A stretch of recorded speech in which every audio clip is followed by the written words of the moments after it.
Hey, Jeff. Hey, Eric. How are you? I'm pretty exhausted. How are you? I am also very exhausted. Yeah, very long weekend. We went to an SNL after party. Yep. Shout out to DJ Khaled. And we got home at 5 a.m. Yep. Got back to Penn Station on a 7:45. Out to the Hamptons. And by the way, we are not those guys who go to... Maybe we are. Maybe we are those guys. We've We go to become those SNL guys, after yeah. parties, and then we just get the first thing smoking out to Eastern Long Island, the Hamptons. We were invited to... Yeah, we didn't just show up at... We were invited to watch Game of Thrones, the series finale. that everybody has said it was perfect. Everyone was talking about it. Everyone was looking forward to it. And we were going to watch it in this glorious viewing room out in the Hamptons. Mm-hmm. And you know what? We got out there early, and the weather was perfect. The estate was perfect. The company was great. The company was perfect. It was a bucolic. I mean, there was nothing bad about it. No, And there was water. There was a pier. It was- a pier that went into the water. It was great. We were talking about seaplanes. it was all great. Mm-hmm. And we're throwing the football around. We're taking naps. We're just enjoying the We're weather. taking naps all over that By the way- beautiful piece of property. That is us. Yeah, that I'm SNL after parties, maybe not. yeah, taking a nap. Naps though. So dope. So- And I also played backgammon. Listen, it was a hell of a start to the day. I was my best self. This is yesterday, so Sunday. We had lunch. The food was great. They're making all sorts of breakfast and lunch and just more food than you can even imagine. We're eating it all, and on very little sleep, they start passing around this zucchini bread, and I took some, and then they were like, "Oh, that's the zucchini bread that we made last night with a lot of Weed. Yeah, a lot of drugs. a lot of drugs." It was made with drugs and love. Wait, where was I at this point, by the way? You were napping. Oh, okay. You were napping, and I took this. You know, it's a slice of zucchini bread. It was sliced into fourths, and I figured, you know what? I didn't take that much, and so what could possibly happen? Well, let me tell you. Yeah. What was your perspective? My perspective was we were sitting and we were eating lunch, and you went to the bathroom, I guess. Yeah. I had to leave. And you came back and you whispered in my ear, which was weird. Yeah. And you whispered and you said, Jeff, I need you to come with me Yeah. because I need to tell you something. Yeah. And then we went off Uh-huh. and you went way further, and then you came back and then you said, I took drugs, and I just want you to know that everything is slowing down Uh-huh. and that I need you to just be with me. Yeah. And I said, okay. And then I went off with you. And then immediately I said, okay, but why don't I go and tell everybody? Uh-huh. Yeah. Not to embarrass me. No, to figure out how to deal with how to you. guide me. Because otherwise it was just like, hey, where did Eric go? Uh-huh. Oh, I don't know. He's resting somewhere else. He's resting in the back room. So, Don't bother him. From my perspective, we're sitting at lunch. We're all outside at this great long table, and there's a beautiful spread, and I'm enjoying everything. And then it felt like a truck just hit me. And But not like a fun truck. no, this was like an 18-wheeler that was like, Driven by the drug yeah. industry. Listen, I just know everything slowed down considerably. I know that this was not the fun high that I was perhaps looking forward to. This was so far in my own head.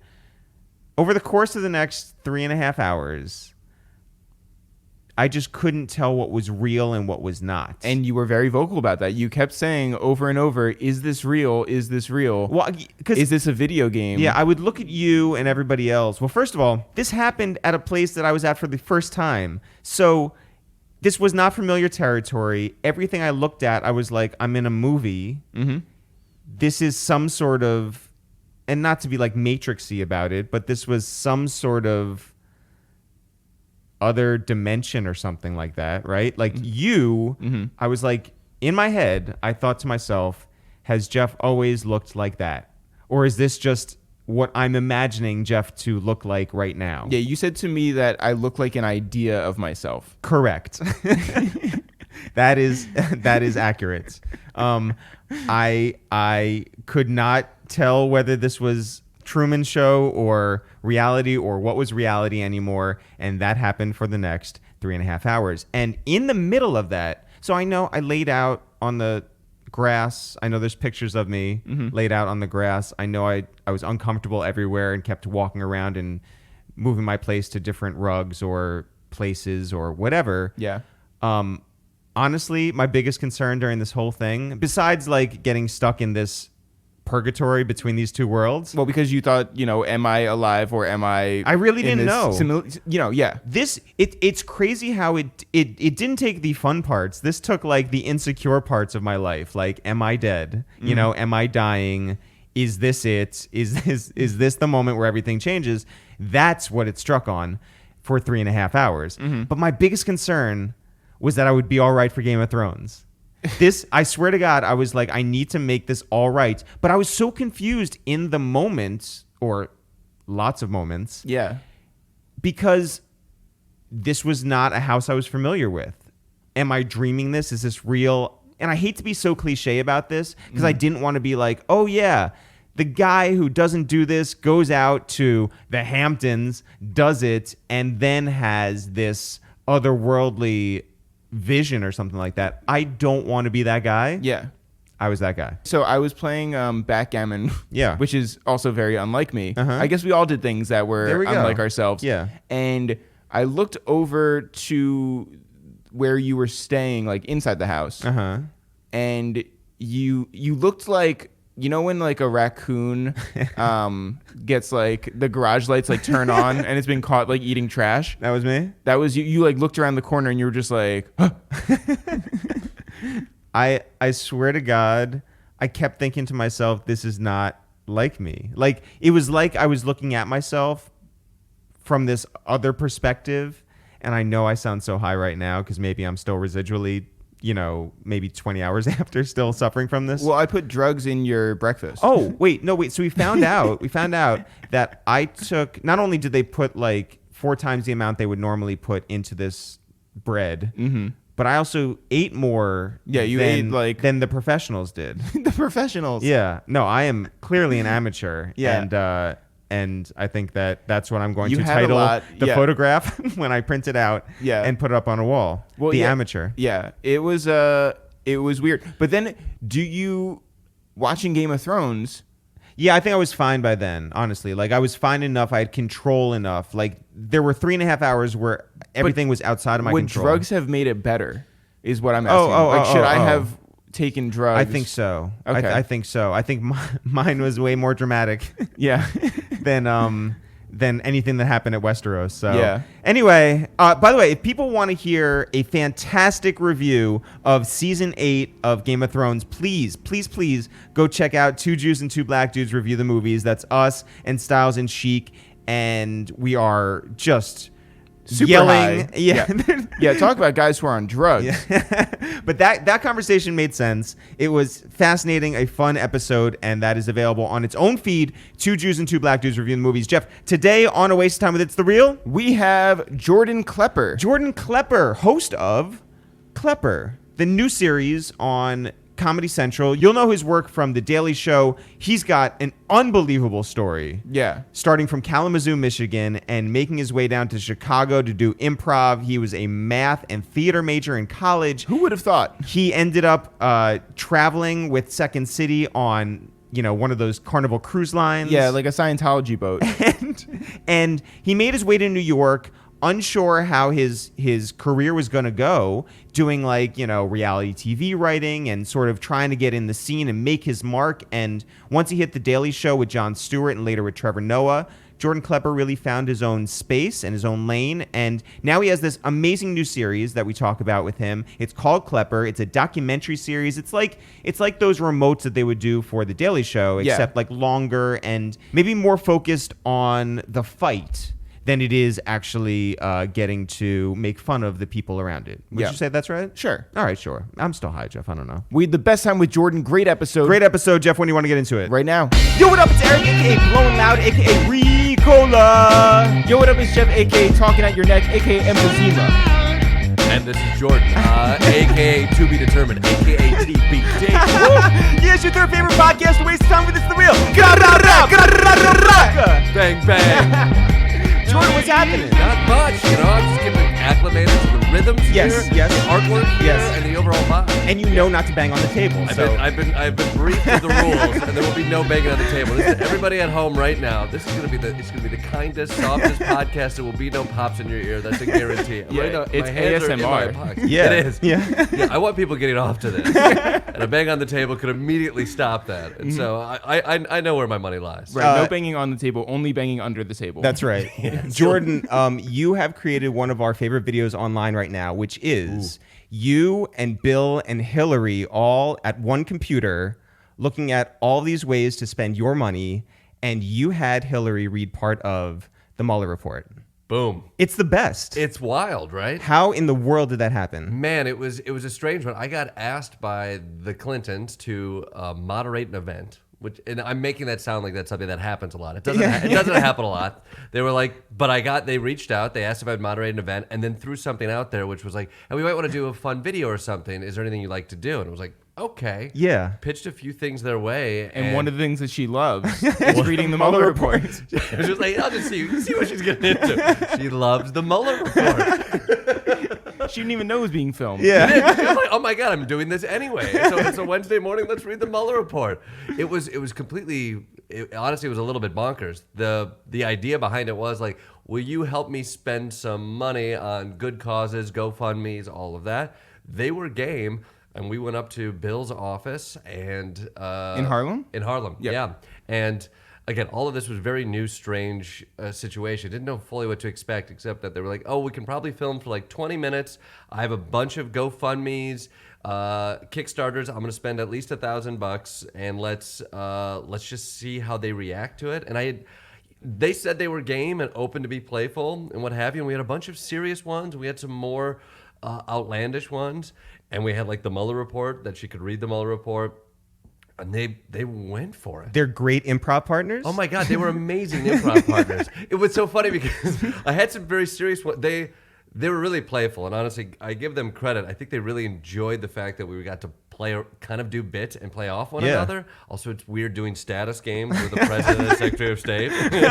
But I think President Clinton liked that. The fact they could be like, President Clinton, we got to move on. It was like, he doesn't have a lot of people who take high status. Yeah. It's like me and Mandela, and that's about it. So, and that won't be the only time I reference myself in the same sentence as Mandela over the course of this podcast. We're so ready. Yeah. Just get ready. Yeah. But a thing that we quickly realized is like we had things we thought they would just throw away, like, oh, I have details about goats and shit like that, and they are so confident in their opinions about almost anything that they immediately jumped on everything and talked 5-10 minutes. Hillary told me stories about going to Mongolia where the women used to milk horses and how important that is to the economy. And like in my head, this was just going to be something I make a joke about and we move on. That we talked for probably 45 minutes. I brought up summer clothing. She gave me notes on that as well. All of this thing made the cutting room floor because Wait, summer clothing meaning like shorts are out. Yeah, basically, I brought up tank tops and which tank tops I should purchase for potential beach wear, and the president and Secretary Clinton were very opinionated about that, and they really didn't hold back on critiquing my overall fitness. You could take this device. I think you had a little bit of drugs. And an overall kind of difficult work environment, and that's a Vice show. And you started with like a 20-minute cap, but you went on for twice that? Went on for twice. I mean, it's what sort of... Did you want to see how far you could take it? They were, well, honestly, the people around the Clintons were very specific, like, this is your timetable, what have you. The president loves to talk, and like, honestly, even meeting the president beforehand, he's giving me a tour of his office, and he has a story about every book that he has. I mean, I'm half making jokes about, oh, I bet you've read all these books in this office, and he's like, well, I have. Let me tell you about it. and then when we sit down, they just kept wanting to go, and we're engaged, and we're having fun with all of it. And I think he had a big list of things to do that day, and so did she. But we just kept Or maybe going. they didn't. Or maybe not. Yeah. I mean, to They be have honest, nothing going on. it might be. I think I think we read most of the Mueller report that day. And you didn't decide to ruin it by being like, you didn't go to Wisconsin. I mean, I will admit it was on one of my notes. It was like I think I have to bring up Wisconsin as a comedian or as a person in this culture. We Sure. just you hear Hillary and you say Wisconsin. I think they just have to go together. Yeah. How did you leave it with them? Were you like, can we, I don't know, come back? Or are you on a group text with them? Oh yeah, we're hanging out all the time. Yeah. I mean, what was surreal about that is I left it with them, and this was before I did the moderating event, which was that weekend. And so I see them again 4 days later, and the video played at this big event. And so I go on stage to introduce them in front of this audience, and I come backstage to watch as they're playing it, and I get to watch them watch the video I did with them. That's wild. Which was so weird. Yeah. So literally, like, President Clinton is right up there close to the screen and just smiling. Secretary Clinton's behind and just laughing throughout the whole thing. It was very strange. You must have left on like the highest of highs. Oh my God, it was a big high. Actually, Yeah. I left with I left with a moment with President Clinton where, I grew up as a kid always wanting to meet a president. I loved going to DC with my family, and we had this very strange week where I see them a few times. And President Clinton, after he'd seen the video, he really enjoyed the video, and he comes up to me and he tells me, he's like, Jordan, he's like, I have something it's right up your alley. It's right up your alley. And he starts describing what I think is a video, because I'm also like, kind of excited, don't fully know what the situation is. He starts describing something that has to do with a buffalo in a convertible. And I think it's some sort of YouTube video that he says is directly up my alley. And I leave. That's where it ends. And I leave. I'm like, wait, what is this? Like, the president imparted, he saw something in me. Yes. And it was a video with a convertible and a buffalo. And I immediately go online. I'm like, surely this is trending, or maybe it's something that I'm missing right now. And I look, and there is nothing trending. 36 views. So I've been scouring. It's like my rosebud. It's like, what is this thing that the president saw in me? Does it make you question everything about yourself that you thought you knew? You were like, wait a minute. Yeah, Oh, I am the 100%. buffalo type. Maybe Yeah. that's who I am. I mean, I know like President Clinton meant John F. Kennedy. And from that moment he was like, I think I can be the kind of person who could lead a country. Yeah. And what I got was a buffalo in a convertible. And I don't know what that means. It's maybe a YouTube video. Yeah, you're going to go on like a vision quest. I think so. Honestly, it's my next few years is to figure out exactly who am I? What did the president see in me? When Comedy Central asked what you want to do for season 2, It's the buffalo convertible video search. and we're gonna get President Clinton. Yeah. It's gonna be there. I Yeah. think honestly, it's a weird. Maybe it's more of a Netflix show. I don't know. It's a limited series, but it's definitely me, the president, Secretary Clinton, and the search for the buffalo video. 36 views. This is like Janine Pirro's nightmare, by the way. So. She is. She does. These liberals, they hang out. They're watching the YouTube videos. She's right. Oh, yeah.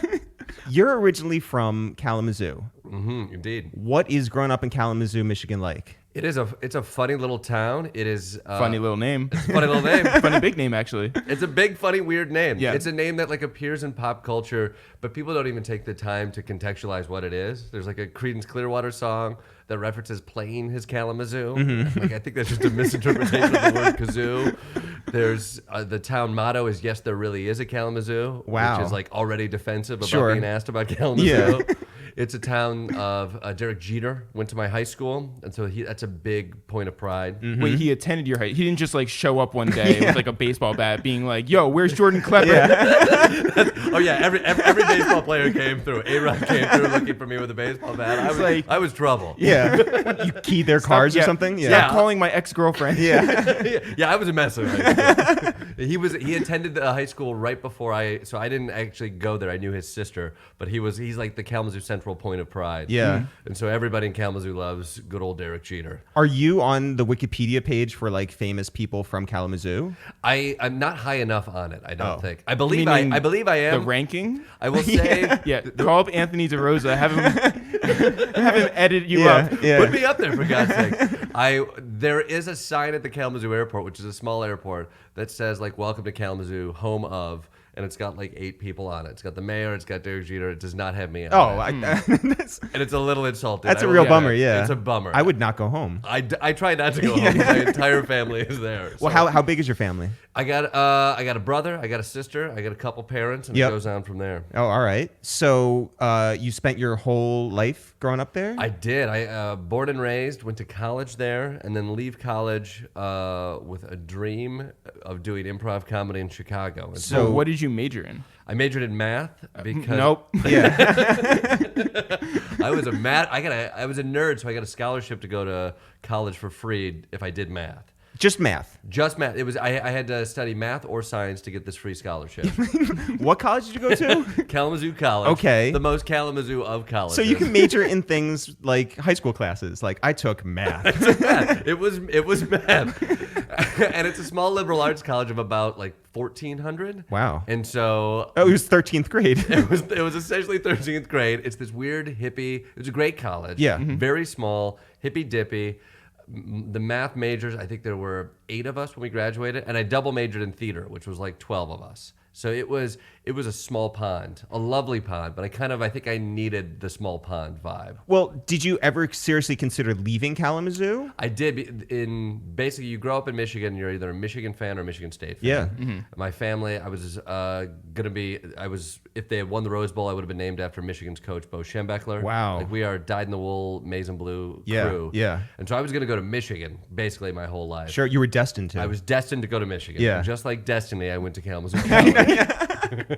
So they basically paid for my college. I was like, I'll go to the free one. And then I sort of lived in the Kalamazoo bubble for a few more years and then kind of broke out. All my friends went to Michigan, so I spent weekends at Michigan. Yeah. And school at Kalamazoo, and then Chicago was sort of my big leap. Yeah. Well, that is like where everyone goes in the Midwest, right? Chicago is it. Yeah, basically, your big dream is you could go to Detroit, but Chicago is sort of where everything was. Mm-hmm. Yeah, and in the comedy world, that was a mecca at the time. But what about the math world? The math world, boy. Well, when you're in the math world, they sit you down when you're a junior. And actually, the assumption at that point, I knew I was like, I'm doing math for the free college. I'm not going into this. It's tough. It's weird. And they sit you down. They're like, everybody thinks there's only one job in math. You're going to be a math teacher and perpetuate this myth. That's not true. Derek Jeter was a math major. Derek Jeter. He does it. Oh, those 8 guys at the airport when you come in there, all math majors, and they're Kalamazoo heroes. They're like, there's not just one job. There's 2 jobs in math. Add it up. Add it up. 1, teacher. 2, actuarial scientist. And they bring in actuarial scientists, which job is to figure out how long people are going to live and then work with insurance companies to figure out how much you want to invest in people based on their life expectancy. And they're like, see, you Wow, can be an yeah. actuarial scientist. Look at all the women lining up. Yeah. It's like, this guy can figure out when you're going to die. Huh?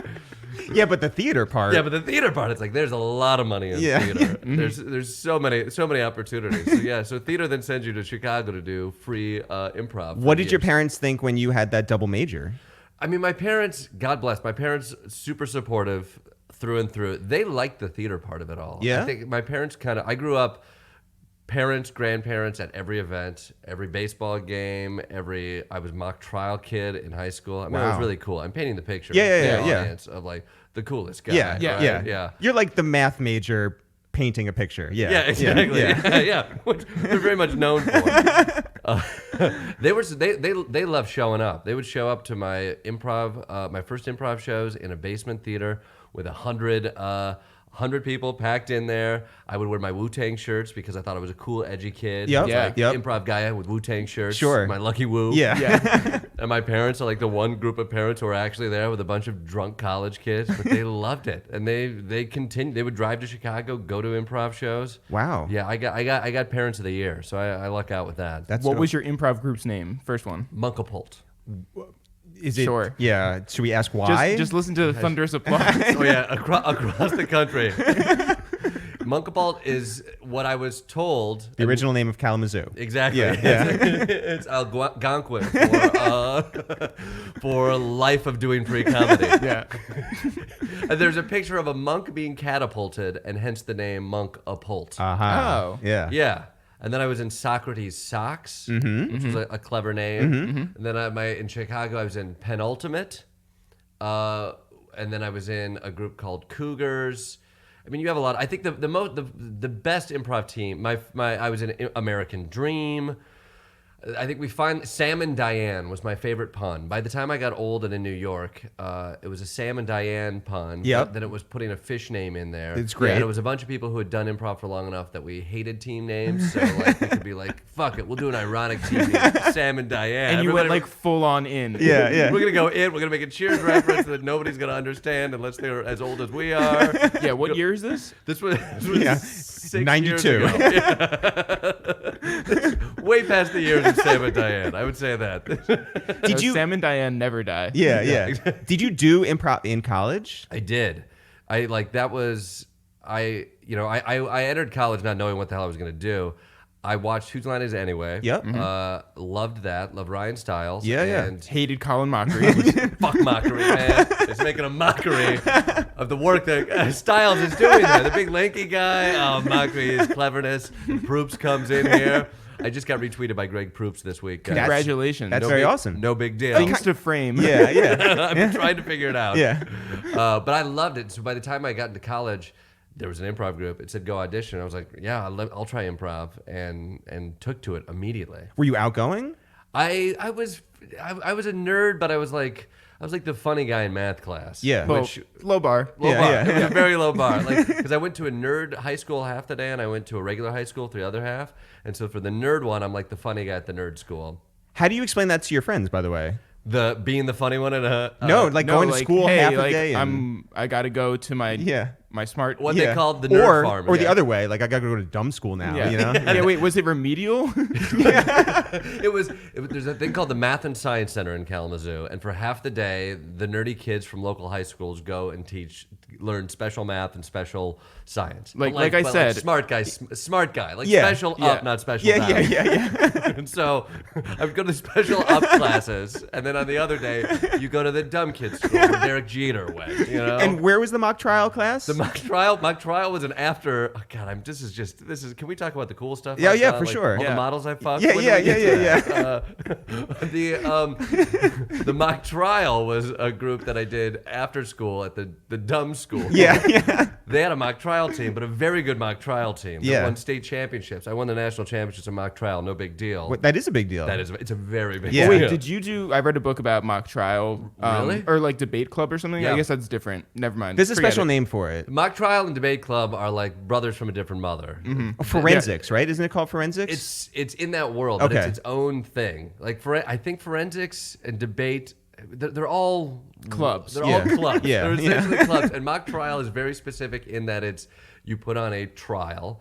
You have attorneys and people pretend to be witnesses, and you go up against other schools, and they have attorneys and witnesses, and you call them, and then actual judges and attorneys judge you on how well you put up that trial. It's very strange. Honestly, looking back on it, it kind of blows my mind. We work it's like any other sport. Like every night you're working after hours. I'm gonna stop you there. It's not like every other sport. No, I mean let me get to it. It's like every other sport. You meet with attorneys every day after school. Derek You go to Jeter the law understands. office. You know? Yeah, Derek Jeter. We all did the same thing. We were all doing horse tranquilizers. I don't know, Yeah. like a lot of sports. It's very, very sport based. You dressed up in suits. We dressed up in suits. You were an attorney? I was a witness. Oh, So what happened? I pretended to be. Well, I think I didn't. Or what allegedly Yeah, happened? exactly. Excuse me. I mean, there you go. Yeah. See, now Yeah. you would have been great at it.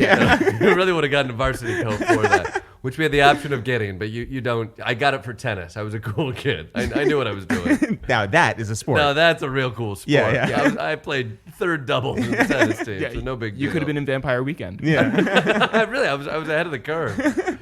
But mock trial, you basically wear a suit, you pretend to be somebody else. I pretended to be I remember pretending to be a police officer who was like 50 or 60 on the stand talking about how he pulled over a kid and could tell that he was smoking marijuana because of the smell on his fingers. And at that point, I hadn't smoked weed, but I was meeting with an actual attorney who's 20 years my senior after hours, having to explain to me what marijuana smelled like so I could pretend to be a cop talking about marijuana that I found on a kid who would have been my age at the time. This is the cool part you were talking about, right? Yeah. We just got to it. That was it. That was us just living in the Ding, cool ding, part. ding. Confetti starts raining Yeah. down. Yeah. So I'm that cool kid, just like Derek Jeter, and for some reason, I'm not at the Kalamazoo airport. I don't get it. You won nationals for that. Won nationals, 97. How did you celebrate? Like with my parents. Yeah, I think in the end, you're in Pittsburgh winning a national. beautiful Pittsburgh. Love Pittsburgh. At the convention center? Yeah. I think, or the local courthouse, I believe. Courthouse in Pittsburgh with your parents and other teams. Did you look at it as acting, or did you look at it like It's its own thing? Wow. Yeah. I think in retrospect, yes. Mm-hmm. Because I left high school thinking I'd be an attorney, but I look back, I was like, oh, I liked the acting part of it all. It was performative, and I think that was it was also. It was oddly successful for Kalamazoo. They had won states, and so there was a weird prestige. So I think I felt remarkably like, oh yeah, this is prestigious, and it's lawyery. So I bet I'll be an attorney. And then I quickly realized I didn't want to be an attorney or do any of that. Yeah. And looking back on it, it feels kind of insane.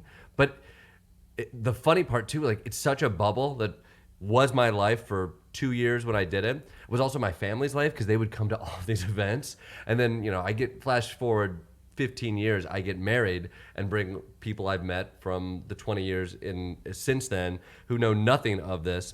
And like my parents gave speeches and they spoke very highly and specifically about mock trial because they were along for that part of my life, like in such a loving way. But Yeah. it was like that national championship was a big deal to my parents, and we shared that and we talked about it. And since then I did comedy, I did TV, I did many other things, but like they were there for that. And then at my wedding, as they talk about all of these moments, like mock trial came up again, and it's so many people who had no idea were just like, what is this thing Like your in wife. life? Yeah, like my wife. She's like, oh my God, are you fucking kidding me?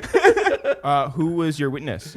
Who was my witness? Well, I was the witness. Well, no, No, at for your wedding. Oh, Yeah. my wedding witness. Ooh, good. Ooh, thunder turned afraid. Yeah, thank you. And my good friend Russ, I believe, was my witness and my pastor. Right What's his on. Twitter at? He's Willie Rusty on Twitter. Follow him. He's great. I love him. Yeah. Were you so good as a witness during mock trial that you actually would call in to real crimes and say, and just for the role? Yeah.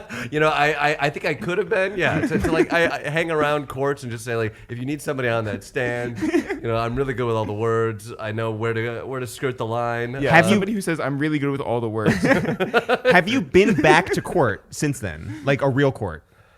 Like real trial? Well, I mean, you did get arrested. I got arrested. Yeah. I didn't go to court for that. I've been to court for a friend of mine was up for a sad story. My friend of mine was prosecuted, and I went to court for that. So that was not fun. Yeah. I went to court a couple times because of classes I was taking, and there was a murder trial. This is gonna go. This is all sad stuff tends to happen in court, not just fun performance.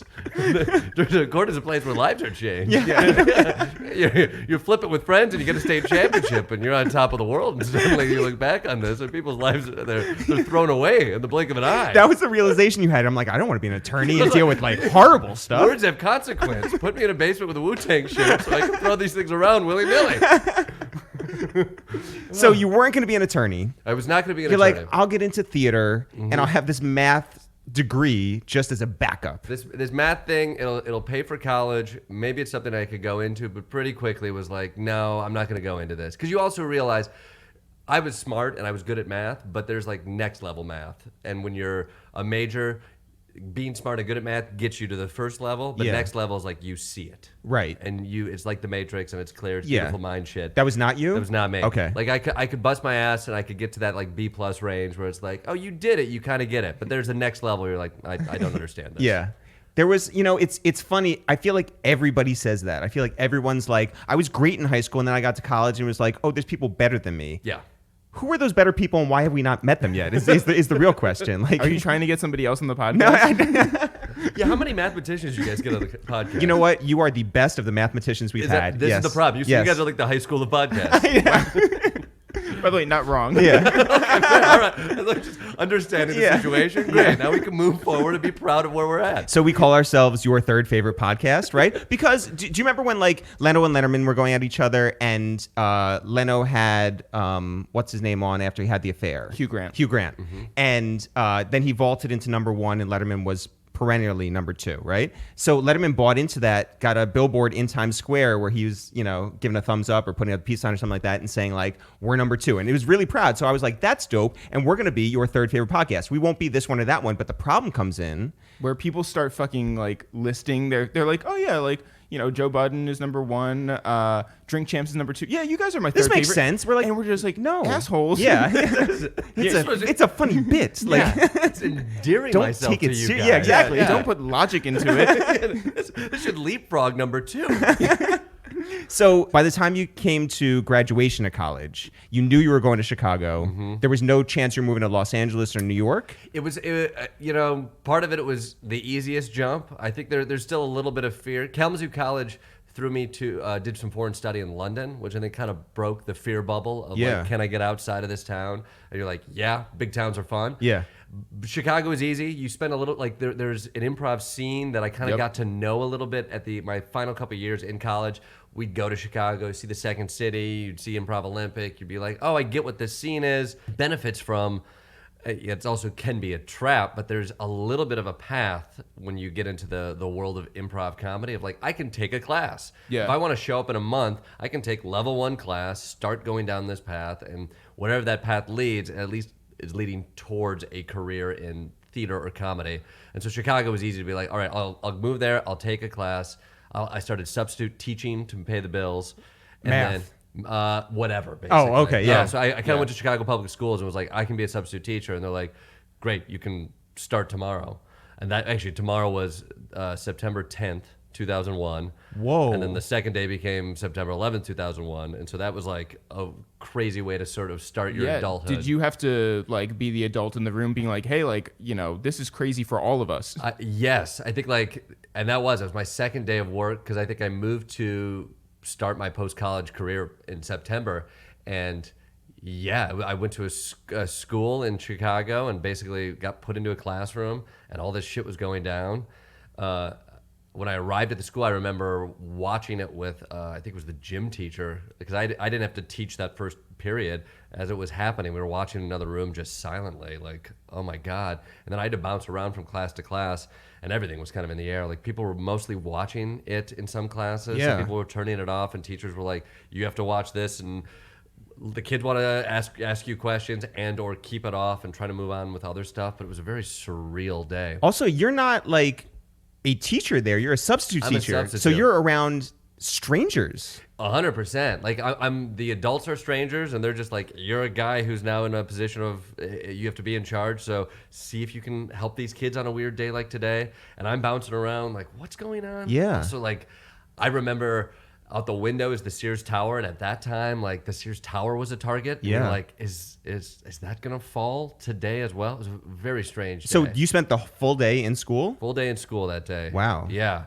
Did So- you go back the next day? I ended up going back to that school for almost a year. Oh, wow. Yeah, it's one of those, if you're a decent substitute and like are nice to the kids and can shepherd them through 9/11, they're like, you can come back for a couple days. Well, also, I mean, one of the teachers has to be like violently sick. Yeah. Yes. Also, if you poison the water and make sure there's a situation where teachers can never create a healthy environment, then you can come back. So you're there from like whatever it is, like 7 o'clock in the morning to 3 o'clock, and then you take improv classes at night? Yeah, and basically that lifestyle is you take improv classes. If you're going all in, you take them at the Second City and at ImprovOlympic, and then you go to as many shows as you can. So it's not cheating on one or the other to do both? At the time, no. Okay. And I think like most people would do as many as they could because Second City was sort of the more corporate, big structure that kind of led you towards a lot of the biggies went there, but are also teaching you sketch comedy in the end. Mm-hmm. ImprovOlympic is like the playhouse and like where the cool kids hang out, and so you would. I went to both places, but I would hang out at ImprovOlympic at night, and that's where you Smoke cigarettes. cigarettes, you drink beer, you talk to performers, you hit on girls. Show them your math tricks. Yeah, exactly. Yeah, it was a pretty cool place to be. Well, I mean, did any part of you feel like, why do I have to do these classes? Like, am I funny outside of this thing? I think I was fairly humble and or insecure Like I felt, confident enough to be there and like, I think I could be all right with this, but very much felt comfort within like, there's a structure. I will take these classes. I will audition for these things, and you could be on these teams. Then you can now perform on this night, and you try to move up to those nights. And so almost each arena that I hopped into, I would say, even in college, I hopped in and was like, if I could be on that improv team in 4 years, I'll audition, and I can do it. And I lucked out and I got to be on it right away. But it was like, oh, I see that thing, let me work on it. Same thing when I got to Chicago. It was like, if I could be on the Monday night all-star show, that would make me happy for my life. And, you do it for a few years and eventually you get that opportunity and it's like, great, what's that next thing? But I always felt more comfort in knowing like, there's a path there, and then trying to go as fast as you can on that path. Yeah. When did you feel like you made it over that hump, that first hump? I think there's a bunch of little ones. Chicago has, I think the legitimacy comes in Chicago when you get paid, and you get paid usually through the second, because I taught, and it feels nice to teach and give a position of power, and then you get put on fun teams. You feel good about that, but there's basically at the time there's like 5,000 people trying to audition for essentially what end up being like 20 some odd paid positions at Second City. Right. And you do that through like a touring company. Yep. And so I audition, and each year they welcome in anywhere from like 1 to like 8 people to be parts of that company. And then you go out and you tour, you do comedy, you get paid. And so that was sort of the dream. And I finally got that, I don't know, I might have been 25, 26. But it felt like, holy shit, this was the thing that everybody wants, super hard. You see people get it. You see people's hearts break because they don't get it. And now I have it. I can quit my other jobs. I can do this full time with very little money. But it was like, I'm gonna be on the road. I'm gonna travel. Where'd you go? Do comedy everywhere. Like you're mostly small town USA for big trips, big car Kalamazoo. trips. I didn't do Kalamazoo for Second City, Okay. but I did. Imagine every other town with a name like Kalamazoo. That's primarily where I am. Yeah. And you do some international stuff. We went to Vienna for 2 weeks. Wow. Which was a blast. And then like you end up going on a boat. Wait, do people in Vienna get your goofy comedy? There was a theater called the English Theater. So we did a show in English. The King's English. The King's English. So bad accents. Yeah. And it was fascinating because you do broad comedy for them over there. They love political stuff, but Second City kind of traffics in more broad comedy at that time, and very physical stuff. So we basically put on things that weren't a lot of wordplay, things that weren't overly clever, things that were very physical, very big, and musical. So you kind of would tweak it for that kind of an audience. And I did stuff on a touring ship, the Norwegian Dawn, and that's almost a similar type thing. Like, How are you on water? Not as funny. Everything is not as funny on water. Everybody's trapped in a weird. I mean, that is the weirdest gig there is. Yeah, I bet. Oh my god, they're huge theaters, like 1,000-seat theaters. Every night they have like a Cirque du Soleil show one night. They have a comedy show one night. They have a giant magic show one night. They have a dance show one night. Do you hang out with all those performers? You do. And you're like, we're not the same. Oh well, I mean that's the.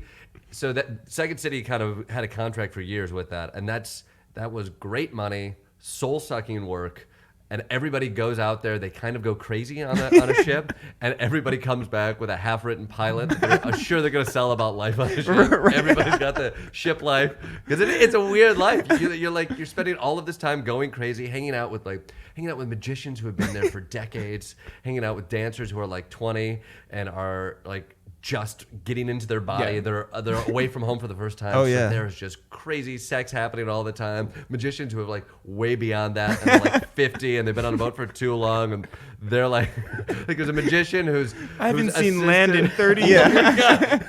They don't know what it's like to be on land. They're like cheating on their assistant who's been their assistant for years with one of the new dancers and like that's drama unto itself. And then you're drinking with them and they're just like, I just want to do sleight of hand. And you realize it's like, oh, sleight of hand is like A euphemism? it's like, yeah, what do you mean? Oh, you do mean sleight of hand. Oh, that's what you care about. You hate this big showy stuff, and you're talking like drunkenly, like, I don't want to do short form. I just want to do long form, man. I'm doing all this short form comedy. I just want to do stuff that's more about the art. And like, you're like, what is my life?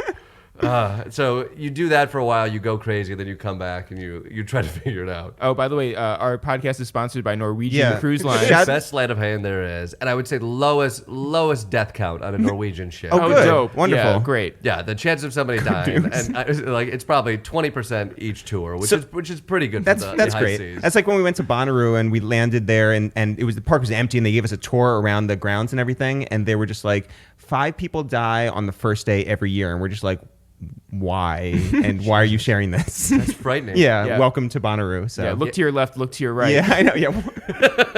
Yeah, the boat is like, if you see a helicopter, it means an older person has passed. And so that's like, occasionally you'd see a helicopter and you'd be like, what's going on? You're like, oh, somebody died on the cruise. Oh my God. That's like when on the subway, they're just like, oh, there's a sick passenger. Yeah, exactly. It's like, that's not a sick passenger.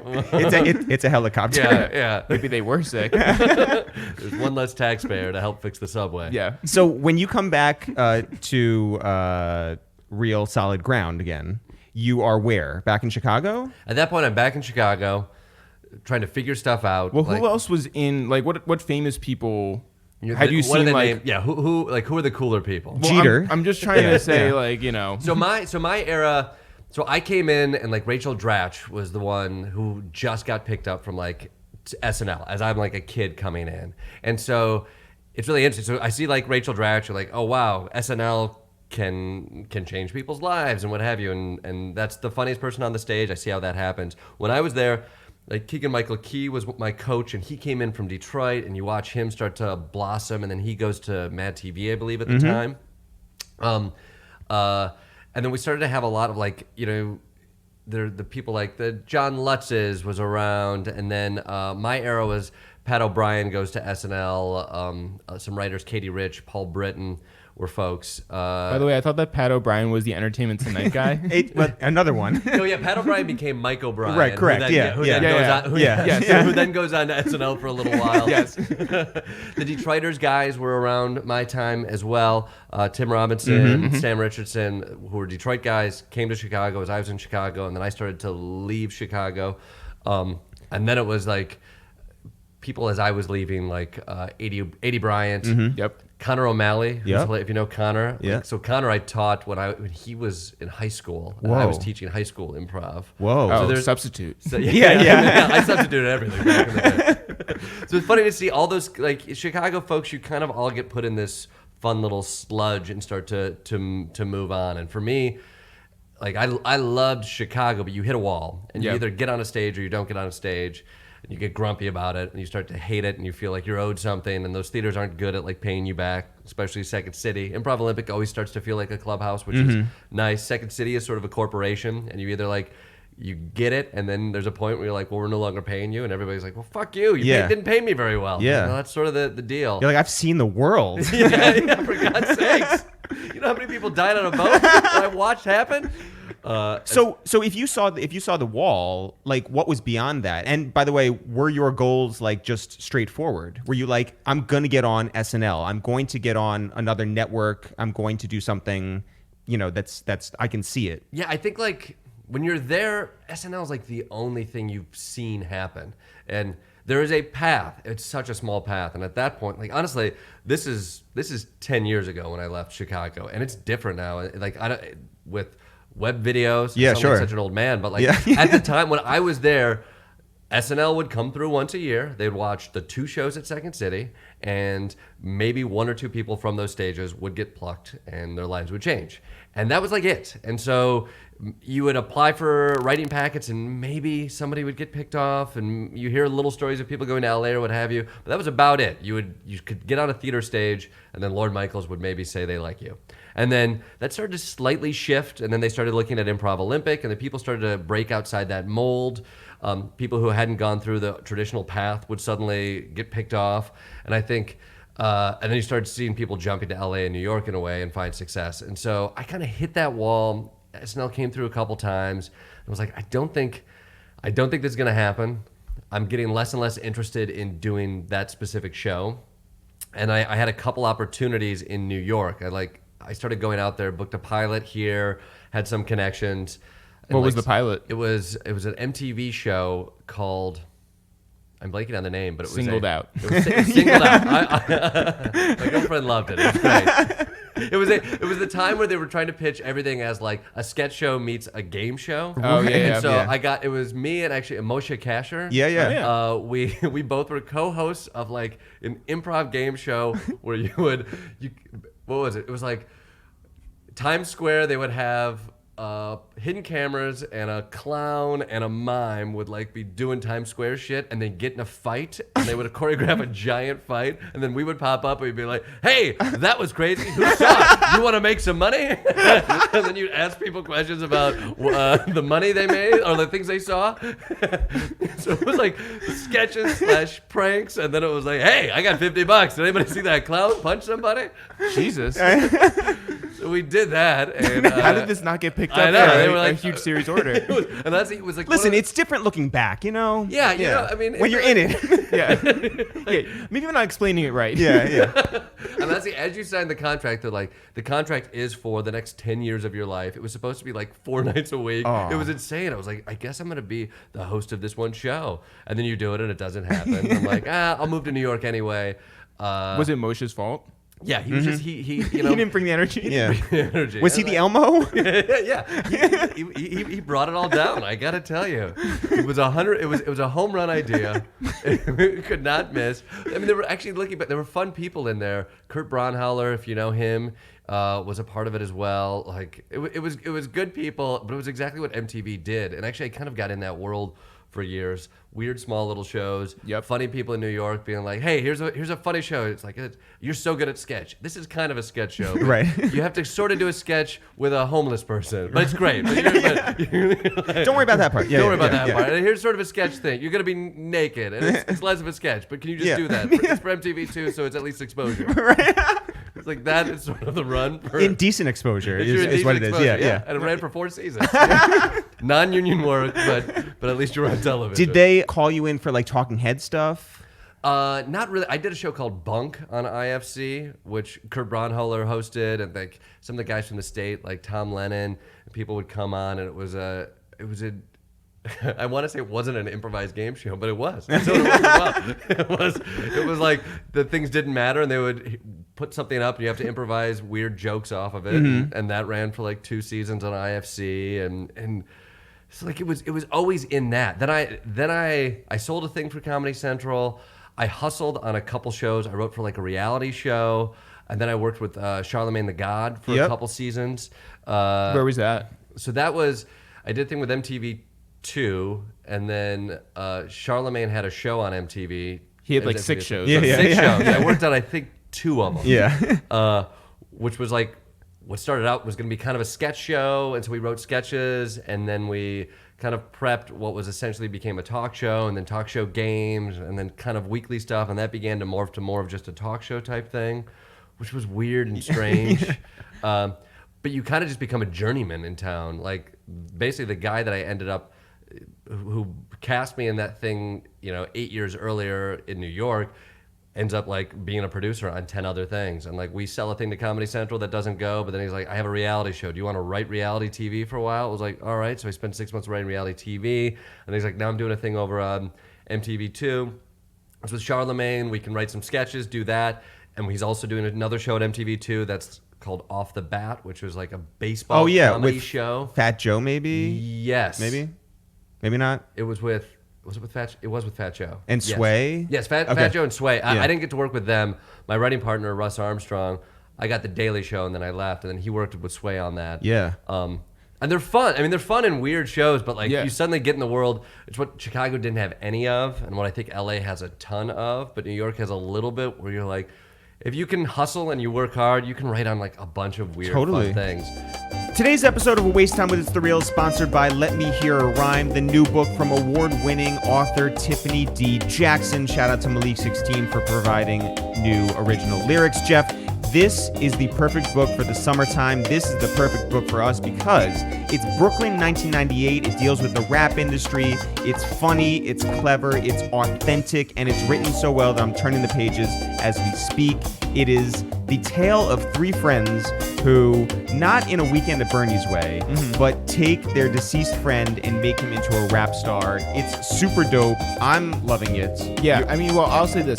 It is so 1998, not just because of the mentions of like Jay-Z and Capone and Noriega and Lady of Rage and Next and Method Man, SWV, all these things. The but Source. it's also so 1998 that they say dag yo. That is the most 1998. They say keep it on the low. This is not pandering. This is not written by somebody who doesn't understand the culture. It has vibrant storytelling and captivating twists that make you go, dag yo. Dag yo. Let Me Hear a Rhyme is a love letter to Brooklyn and 90s hip hop. This is sponsored by Epic Reads. Shout out to everyone over there. Shout out to Tiffany D. Jackson, Malik 16. The name of the book, once more, is Let Me Hear a Rhyme. It is perfect for all your summertime reading. Go get that now wherever books or audiobooks are sold. And now back to Jordan Klepper. So when you were writing reality, Yeah. I mean, I think at that point you probably knew that like reality wasn't reality, but what did you really find out from that whole process? I mean, I worked at a show. I think I can talk openly about it. It got killed. It was supposed to be the big show that was going to go on after. It was the giant redneck guys in the Bayou show. Swamp. Oh, Duck Dynasty? Duck Dynasty. So Big fan. Big fan. Duck Dynasty was like the biggest show in like Yeah. the fucking world. Yeah. And they were, I think that was an AMC show. They greenlit another show that they were calling Indiana Joe's, which was about guys in the middle of Indiana who won a $1 million contract for Doritos commercials for the Super Bowl because they made hometown advertisements. And so they were like, we don't need to go to Hollywood to be an advertising agency. We do it from this small town in Indiana. Right. And so it was perfect for AMC because they're like, oh, this is great. This is like Hollywood guys, but small town. They're a group of brothers. They all live in Indiana. It's an easy sell. What a world you've created. Can you believe it? Yeah. I'm so in. Yeah. I love it. And so they're like, let's do this. And we start talking to the guys, and like basically you sell this show, and they're like, all right, we're gonna do it. These guys were a little prima donnas. They were like The Joes? The Indiana The Joes? Indiana Joes were like, we don't need your big city comedy or all this. Yeah, kind that's of their stuff. whole MO. That's why Yeah. you're making the show. You're like, guess what? I'm from Kalamazoo. And they're like, exactly. Like, Yeah, you changed. coastal elite. yeah. Oh, all you folks right around Lake Erie.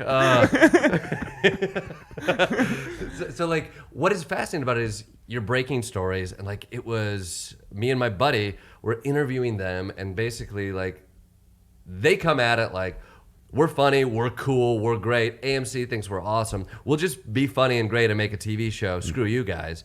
The production company's like, that's not how TV works. We need to go down there with a schedule and have like storylines and arcs. And I'm also just figuring this out at the time. I'm like, I don't know how reality TV works, but okay. Yeah. We're told that we need clear story arcs that a network has to approve before we even film this stuff.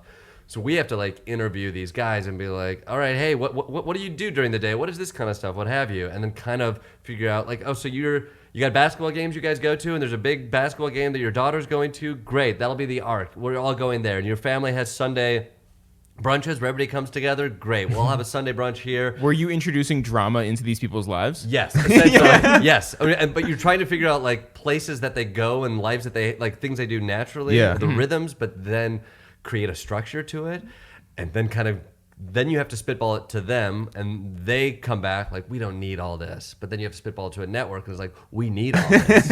And then you go there, and you're like, all right, we're going to spend 3 days with them to not only bond so they trust us, but also learn about their lives, which at that point is very strange as well, because you're essentially you're interviewing people so that you can use it as material. And there's just consistent tension. Some of them were great. I don't want to throw them all under the bus. Yeah. But there's a distrust of what Hollywood can do, and then there's Hollywood that wants it to be something that fits in a box. And we started to build all of this, craft it. I get the Daily Show, and I don't have to film it, but they go out and they film it for 10 weeks, and it's such a nightmare after 10 weeks because that never got settled. Like they were like, we're doing it our way, and the network's like, this is a nightmare. It needs to be good TV, and you guys aren't making it. Like you have to be essentially actors in your own life, Right. And they're like, we don't want to do that. And you created a mess and then left. And I Yeah. got the hell out. And 10 weeks in, they're like, out. Do you think We're any pulling of them the were plug. just like, I'm not vindictive? And you're like, you are. I think like, I think like there was a weird element too, and also everybody has drama as they come in. I'm a comedian who like moves from the Midwest to New York, who then gets flown back to the Midwest to like make guys who never left the Midwest look like heroes for never leaving the Midwest. So I'm like, I can't fucking handle this. So how does the Daily Show come into your life? So the Daily Show basically sees a video I do with my wife. I'd been kind of on the radar for a bit, but they liked a web series I did and a video that we did. John Oliver had left the show, and they like it. They're looking to replace that, and they call myself and my wife in to send in a tape. We have to write an audition together and one separate, send in a tape. They liked us both. They were like, can you write a new thing and then come in and audition with John? And we essentially do that. We go in, we audition with John. Having never met him before. It's crazy. It's at that point in our life. My wife's a comedian as well, super talented. We were collaborators. She was at Second City. She was more successful at Second City than I was. We moved to New York together. She got very close to SNL a few times, and you get close to these things, and it's heartbreaking. Like you see your life almost changing, and then it doesn't, and you're like back to square one. And so this one came up, and you could feel like this could be a biggie. And the way it works is if you get called in to see John, you're pretty close. He doesn't see a lot of people. But still, you're like, I've seen it before. Who knows? It was a good fit for me, though, definitely. Like, I'd been close on other things. And I'm like, Daily Show actually aligns with the things I care about, the type of performer that I am. Do you let yourself believe that maybe you'll get this? A little bit. Yeah. Yeah, I mean, you have to, but you're also real afraid of it. Well, also, you're going up against your wife. Yes. And So that's like... It's crazy. And I will say, going into it, there was hope, and perhaps it's naive that I'm going up with my wife. Right. There was talk of like they had hired Sam B and Jason Jones. Yep. And like there was talk that maybe that was something that they're looking for. They liked both of us. They liked us together. They wanted us to read together and separately. So we went in and we're like, this could be the ultimate dream. Like we're both struggling here. You know, if we both got this thing. Holy shit. You were married at the time or not? We had just gotten married. Like Wow. A few months Congratulations. earlier. Yeah. So what's yours is hers and hers is yours. Exactly. Yeah. Okay. Gotcha. And so like we knew that was a big audition. I think like that one, I will say I walk into that one and a friend of mine, an old coach, Dan Bacadol, was on the Daily Show. Yep. And called him. He had his ups and downs with the Daily Show, but talked to him a little bit about his experience before going in. And he got good advice. And honestly, he was like, if you've gotten this far, you could get it. So be confident in that way. And I think this was maybe, I did auditions for 15 fucking years. That one is one I walked in being like, I gotta at least play that part of confidence. And so you walk in, you meet because a job at the Daily Show is a weird one where you're out in the field, you're meeting different departments. You walk in, the producers from different departments come in, and they small talk you for like a half hour because they want to know what you're like. Would you be good in the office? Are you vindictive? Yeah. Are you an asshole? Yeah. Are you interested in topics and the news? Let's just chat. How do you look against a green screen? Yeah. Exactly. And then they bring you in there, and John comes in, and he's dressed in Jon Stewart attire, which he looks like a funny homeless guy with like shitty jeans and stuff like this. And you jump right in. The fun thing with John is, and I think where I benefited, is like he doesn't want to be revered in that moment. He wants to be fucked with. And so you fuck with John. He gives you shit about being too tall, specifically me. And I give him shit about not dressing up and being too short. And you riff. And I think you go right into it. There's not a lot of prep. Like there's a prompter. You see it. You do it. He's loose on and off the prompter, like. So he's a stand-up. Yes. Not traditionally trained in anything improv, but he's built this thing. How was he right then and there? He's great. Yeah. And I think like He's not listening. You can. Yeah. He's not. Yeah. Oh yeah. He's not. Oh yeah. This is his fourth favorite podcast. That guy's a nightmare. He's fun. I mean, the dynamics between stand-up and improv people are real different. I think he likes the improv folks, like the Colberts who came through, the Bacadols, the Carells. Like they're really good in the field and loose. I think like stand-up are kind of bedfellows with him, but I think improv people are collaborators. I think he wants to play, especially at that point. He'd been doing that job for 14 years, and so like coming in, he doesn't want somebody. This is projecting, but you feel it immediately. He's like, I want somebody who can do this, who's not going to get spooked, who can play around with stuff that works, that doesn't work.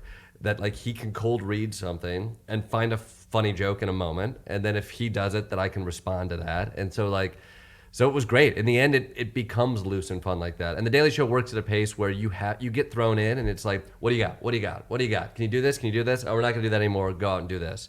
And it is one take, and it's all of that. And so when you do that audition, you know, that energy is sort of in the room. Like, can you just go with this? And at that moment, it was like, yeah, I was able to play with him, play off of script, give him shit, he could give me shit, and play like enough of a status within the role of what a correspondent is. How much of that was you? I mean, I think it's me. It's a role that fits me well. It's like high status, dumb guy. I can play. I'm different enough from the other people who've done it, but also fit the part. And so like they immediately know how to use me. And so I think like that was something I could see them being like, oh, this guy we can throw in a piece tomorrow. And at that point, they needed that. Did you have a real interest in politics that you were just like, this is overtly like a job that I'm suited for? I think I did. I'd been in some political-ish shows. It's a weird roll of the dice to bring somebody on who might not be. I think correspondent, and some of them people are brought on who love it and take to it, and some people love the performance part of it and are not overly political, and the show doesn't necessarily ask for that, but it really benefits from it. I think they look a lot at what you write. You know, you have to write a couple pieces. Yep. And there's a specific way to write it, which you have to. I mean, I essentially showed up on Monday when I got the job, and I wrote one of those. And you weren't just looking at Wikipedia, like you're. Yeah, you're like, I know how to structure what one of these things are. I know Yep. what this comedic argument is. It's a basic sketch premise, but I know how to execute. I also know what satire is, and so it's like, here's a smart thing. Here's how this show can be smart with it. So at that point, I'd done that with like probably 3 pieces. So I think they're like, okay, this guy can write for these 3 pieces. He seems smart enough, and we'll go. But then you jump in, and I think like, I was one who immediately was like, how did other people do this? And you start talking to Jason Jones, Samby, everybody like this, and you have stories of some correspondents who are like, oh, they were passive and they were working on 4 projects. And it was like, well, Oliver and Colbert, those are the other ones who had shows at that time, are like, well, they're the ones who study and pitch and are in every meeting. So it's like, well, I'll just be in every meeting and I'll study and pitch and do that. And so that show opened itself up to you if you're like, if you give a shit and you want to be a part of it, like they need people to consistently fill that void. Do you like dogs? I like dogs. Okay, so it was a good. good environment. That's a big thing. I didn't like them as much as I was a little allergic to dogs. And honestly, I was like, there's a lot of fucking dogs here. But then you acted like you Yeah. were not I acted allergic. like I love this. Yeah. This isn't that all annoying. Right. Yeah, dogs are cool. What a fun office. It really is. I had to bite my tongue a little bit with it. I was like, this is You bit your tongue because you're allergic to Yeah, 'cause I'm fucking blowing up swelling and- up, but we're all acting like this is a professional thing to do. I think even Trevor came in, and when Trevor comes in, you can even see it. He's like, oh, everybody's really accustomed to the idea that dogs are here. And then people start bringing more dogs in, and they start shitting, and you're like, this is not a good office environment. And when I started the opposition, they're like, we can have dogs, right? I'm kind of like, I had to say yes because so many people had come from that world, but I'm like, I don't know if I support this idea. Like, dogs shitting in an office is bad for productivity. So I really dislike Trump. Like across the board, there's nothing he Wow. does. I know. Brave. I know. Thank you. Thank Strong take. Thank you for being But brave. the one thing that I'm like, you know what? I'll cut him a little slack is that he's the first president in a long time to not have a dog, and I'm just like, yeah, I don't really fuck with dogs. Like that's fine. Nothing wrong with that. Like it doesn't make him like a lesser human because there's no dogs there. Would you vote for him again?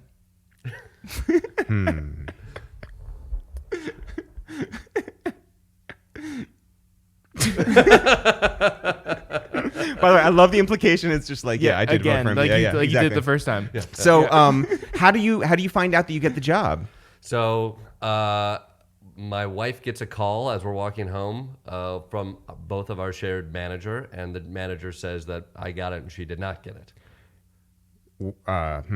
So it was shitty. Yeah. It was shitty. Yeah. It was a Just real question. Did you share a cell phone? no. Okay. So we were literally. It was his choice. It was, Yeah. Well, it was a. I think the reality of honestly, it was a fucking crazy. It was a crazy few years after all of that, but we kind of leave that audition both feeling good, optimistic, and like that was. I think that went great. Who knows what's going to happen? We have a day. Let's go relax, celebrate getting here. And I think agent/manager called me and I didn't answer, and they called my wife. We were literally walking, and she answers the phone, gets that news, which was honestly, it was insane news. Yeah. In both directions. Yeah. And to be fair, I think the emotion of not getting it outweighs the emotion of getting it. Like, it's such a disruptive moment, and it was a very strange moment. So like, both of us unbelievably conflicted of like, oh my God, this is amazing news. Also, you're heartbroken, and she's heartbroken, and also like, this is amazing news. And so the days and weeks just became constantly kind of grappling with the reality of what this industry is. Yeah. Which is like, Yeah. in a moment like that, two people, I think, equally talented. She's probably more so. Like, it could go either way. I think at that point, a white guy left, and they were like, well, this guy could slide right in. It could have gone the other way for her, but you see, like, on Monday, I start work there. On Monday, she goes back to the job that she was doing. It's like, oh, that's kind of the reality of this. Yeah. And it's heartbreaking, and it's random, and you're lucky if you get that break, and you're unlucky if you don't. Yeah, I think it's probably kind of tough to take that inside of you and be like, I want to feel bad, but I also want to feel good about my work. Moving forward in there, you're low man on the totem pole, right? How do you feel good about your work in that environment? You hustle to get on, and I think like that place benefits from having a clear hierarchy and one person who everybody's trying to serve. Not that he's tyrannical. Jon, I thought, was a great boss, but by that time, everything ran through Jon. And so like, notes he gave or whatever, they were not giant discussions. They were all like, how do we get his vision? And the same thing with field pieces or whatever. It's like, is Jon happy with this? Does he like this? And so that actually is surprisingly conducive to feeling whether or not you're doing good or not. And like, like stuff that he was excited about in what we would call chats on the show, like you knew when they worked. And if you knew like you were vibing with people and you kept getting asked back to do them, like, oh, you're a part of the team. And for the first few months, you're kind of wondering like, is this going to last? I don't know. And then field pieces, you have screenings and you immediately know when a field piece works and when it doesn't. And I remember the first screening I had with Jon where some stuff didn't work. And it's hard to watch like a rough cut of something that's like not working. Yeah. With like Jon Stewart, a guy you've looked up to for a decade, sitting down next to you, not laughing at what's not working, and you all see it. And then he's pretty blunt about what's not working, and you know it. And then you get back to work, and you're like, fuck, we got to make this thing work. Well, does that ever go away? That feeling of, damn, like, he didn't like it. Does that ever go away? I think the self-doubt never goes away. I think within the experience of the Daily Show, what does go away is like, you get more confident the things you can do. I think you are consistently trying to please a very specific person and point of view. And so like, you at least know what your goal is each time, and you know how to serve that. And I think like, so that goes away because you understand what the goal line is. I think where it gets more difficult is when you start doing stuff on your own, or that becomes a little less unclear. Then you're imposing that judgmental structure in a way that like, that becomes based on social media. That becomes based on little things you heard or consensus. And then it becomes actually a little bit more difficult, I'd say, because you're constantly wondering, like, I feel kind of good about this, but I'm also judging it because of this, as opposed to at one point, like, it's a thumbs up or a thumbs down. Did we get it over the finish line or do we not? Right. But also, like, in that moment, you can also be like, well, I mean, a lot of this stuff gets fixed through editing, and you're just like, okay, well, it's not there yet. And you understand that, like, you know, when he's watching it, you're just like, okay, but, you know, with some finessing. I think, and there's a process, and even with that, I got better at that quickly and understanding, like, oh, I see what a rough cut looks like, and I see what it looks like 3 days later. Yep. And you know what you have in the field, and if you are able to bring that there. I mean, sometimes you don't have it in the field, and that's where it gets scary. And Jon was very clear about that, where he was like, I want these things, get this from these people. And sometimes if you didn't push a person hard enough or confront them with some bullshit that Jon saw with that person, and that's part of the process, is you'd have a meeting with them before going out with Jon, and Jon would sort of be like, I think these are the things we hit, and they could be quick, but there's stuff that he's like, this person, I think you need to challenge in this way. And if you didn't get that, he's like, you need to get this. You know you didn't come back with what you needed. So, okay, so you're that guy who grew up with that Wu-Tang shirt in the basement. Yeah. Wu-Tang, as everyone knows, was RZA running this whole ship, right? So how do you, in that same situation where Jon is RZA, how do you end up feeling good about being Method Man? Ooh. Wow. Okay.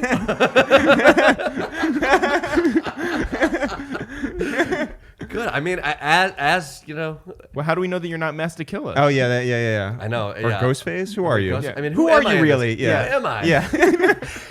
I got to be on stage with Wu once with them. That was my. I'm sorry, what? Yeah. Yeah. You want my Wu story? Yeah. So And you then- wanna know what? you know what? Forget No, it. no, Let's fuck move it. on. Yeah.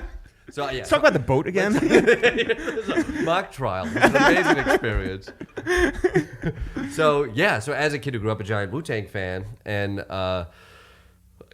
wore the shirt, was gonna get the tattoo. As many people of our generation, Wu-Tang held a very important part of my life. They came on the show about 2 months into me getting that job, and John knew I was a big Wu fan, and John knew Method Man and all of them from back in the day on MTV. And so it was the first time in a while they'd all gotten back together because they were releasing a single on our show and an album that was supposed to come out a few months later. Side note, they released a single, they performed on the Daily Show, and then at the end of the Daily Show, the single, I forget what it was, comes out midnight tonight. That single came out 4 months later. A testament to just how inefficient Wu-Tang is. It was like, they literally set it on an 11 o'clock show. In 30 minutes, this thing is available. In months. A surprise drop. Yeah. In August. And so, but they're going to come on, and John was like, oh, they're all going to be here, minus ODB, but Capadonna was going to be there. So it was going to be 9 strong. John wanted to interview all of them at the table. And he was like, it'll be fun as an intro bit. I know Jordan's a fan. Let's do an intro bit where everybody goes along, introduces themselves one by one, and we'll sneak Jordan in there and introduce himself from Kalamazoo. Jordan the mathematician. Yeah. And it was like, and we can do a little bit where he tries to impress him, tries to rap or something like that. And literally the executive producer comes in and says like, all right, what I need you to do, John, just pitch. It came in a meeting. I wasn't in the meeting when it happened. He was like, John wants you to be a part of the Wu introduction. And if you could find a little verse or something that if you could spit of the Wu-Tang, I was like, are you fucking kidding me? I was like, this is my dream. I literally had him write down on a notepad. I was like, can you write down what you just said? And he was like, your job today is to find that. Oh my God. He writes it down. I'm like, I'm like literally jumping in my office, my little cubicle. I'm like, this is incredible.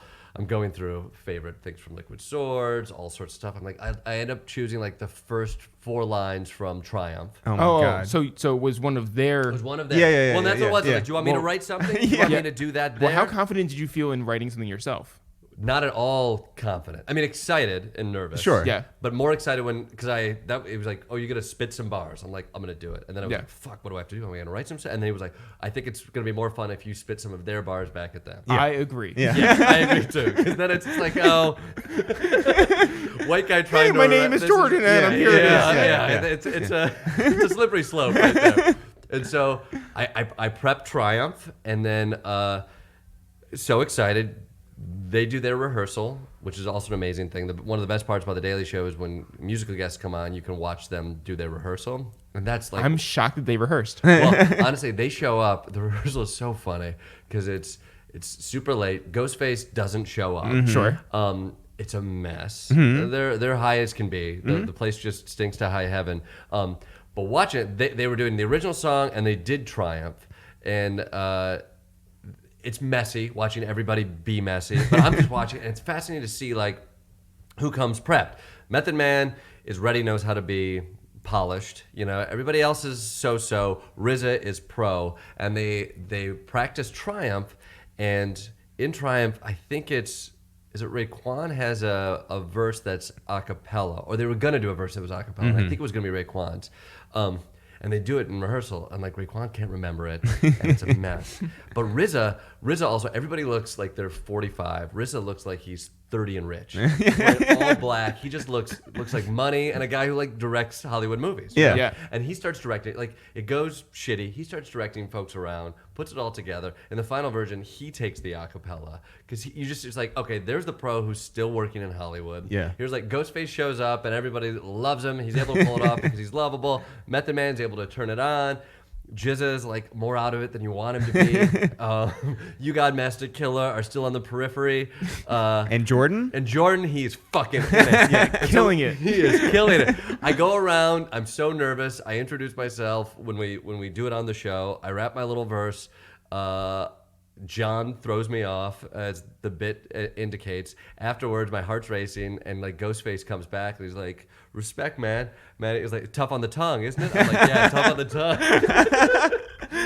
That night, I go home so jazzed, and I get high. I turn on The Daily Show, and I rewatch the segment, and I almost flip out because I was like, this is what I imagined would be my reality. 20 years ago, I was like, if I could dream one thing, it would like probably to be like on The Daily Show, but like even more than that, to be in the Wu-Tang. Yeah. And I literally And get to you're watch so myself. high. I'm so high. Yeah. I'm so high. I literally watch myself get introduced to the Wu-Tang Clan. And I did have like this weird 2 minutes where I turned the TV off and I was like, am I in a Truman Show type situation where I can manifest my own dreams? Like, I was a part of the Wu-Tang Clan. Yeah. I just saw it with my own eyes. You go back the next day and you have to write a bit about Crimea. And it's like, okay, right. I'm not a member of the Wu-Tang Clan. I'm still doing satirical news comedy. How did you find out that Jon was leaving? I was on the road doing a piece in Florida, and my phone blows up as I'm doing an interview, and I get a call from the executive producer, and it was like, oh, Jon just announced he's leaving, and everybody's dealing with that.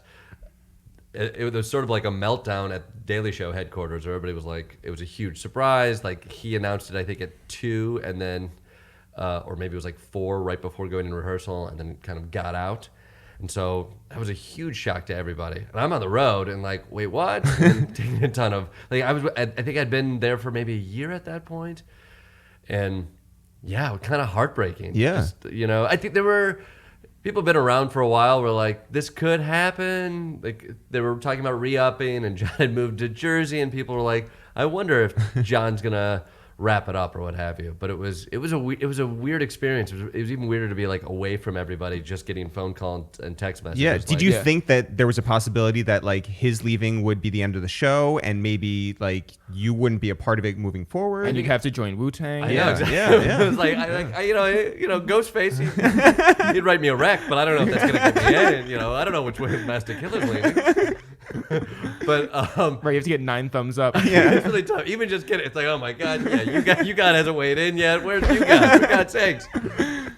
I think I was probably overly optimistic, and looking back, I think it could have gone a lot of ways. I think people are like, don't worry, there's a lot of Jon's gonna be on for 6 more months. Like, the goal is to keep it all moving and what have you.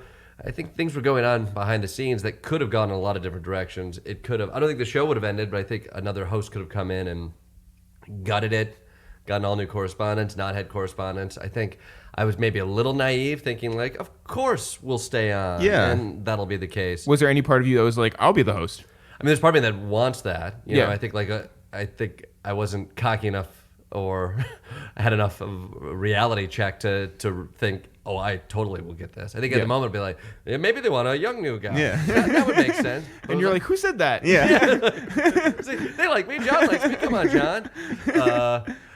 But at the time, you're like, I wonder what they'll go with. There were rumors about like Tina Fey or Chris Rock that they'll go outside. I was like, oh, Sam would be great. Like, there could be internally, maybe there's something there. Who knows? What if it was Sam and Diane? See, that's and I pitched. I was like, there's an improv group in New York right now that is so good with puns.